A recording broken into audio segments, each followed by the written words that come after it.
Chair recognizes Mr. Casar for 5 minutes. Thank you, Chairman, and thank you, Ranking Member. I am so glad that we are having this hearing. After years in local government, working 24/7 during the pandemic to save lives and jobs in Texas, I have this opportunity to thank the Congress for their work, bipartisan work on the CARES Act, and thank you to congressional Democrats for the American Rescue Plan. Congress should be proud of the way that those bills helped save people's homes, kept people in their jobs, and kept people alive.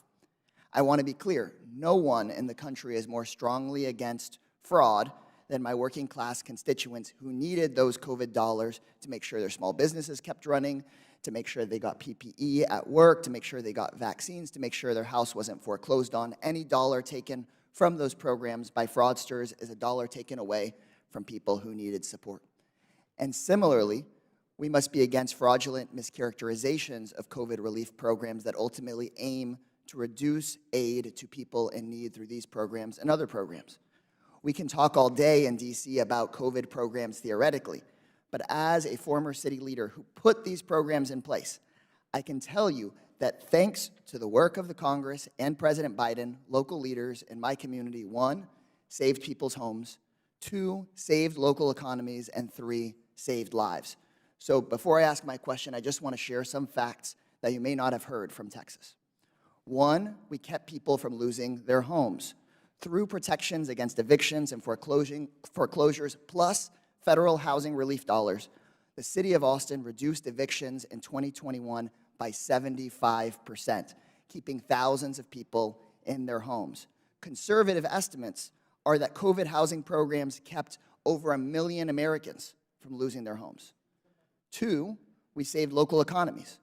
Because these programs and this kind of funding, the city of San Antonio in my district was able to support over 1,200 small family businesses, keeping them from closing, provided 160,000 meals to residents in need, trained over 5,000 struggling workers, putting thousands of people to work. The ARP kept 12 million people out of poverty, and pandemic relief programs, according to the CBO, kept GDP up 8 percentage points. And third, we saved lives. Thanks to the funding for vaccinations and public health programs, plus our COVID rules, the city of Austin had the lowest, along with Travis County, had the lowest COVID-19 death rate amongst our major Texas cities. Every death in our community was a tragedy, and if we had been able to achieve that same rate across Texas, we would have 45,000 more Texans who would have survived the pandemic. President Biden's vaccination strategy, along with local leaders' efforts, have kept nearly 500,000 people from being hospitalized. I just want to be clear, you cannot fraud your way to these lower COVID death numbers. You cannot cook the books and save this number of people from losing their homes or their jobs or their businesses. The hospital beds, the food lines, the morgues do not lie. These COVID relief programs did powerful work even while we continue to work to root out any instance of fraud. So what I want to ask our panel here today is that we, of course, need to focus on getting rid of fraud, but without telling these stories of success, we could weaponize accountability efforts to undermine these programs that you've said have helped struggling Americans. So in your time targeting fraud, can you give us examples of programs you've looked into that have functioned well, served the American people with urgency, and ensured that dollars actually got to the people that needed them the most? I would say, Congressman, we haven't heard stories from people that said these programs are a complete waste. That is not what we've heard. We've heard success stories in many of the programs. We've talked about PPP and EIDL and the unemployment insurance. Restaurant revitalization program helped restaurants. The various state and local funding vehicles had a substantial impact. We actually have visited 6 communities as part of our oversight work and are working on a report on it to see how they used COVID-related funds, what impact it had on those communities. And so we've gone to communities around the country to get that information. The challenge has been making sure that large percentages of that money went to the people it was intended for and went to the communities it was intended to help.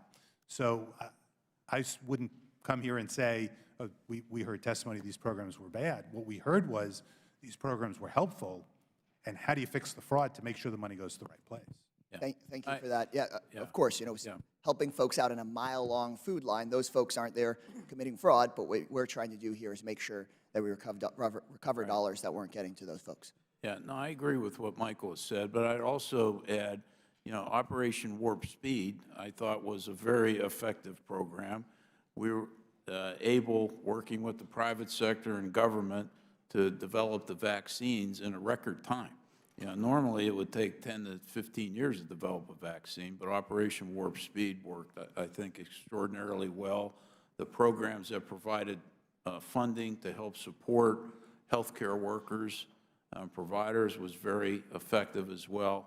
But all these programs had some level of effectiveness, but it could have been even more effective, is what we're saying. If all the money that was allocated was used properly, you could have maybe saved more people, helped more people out.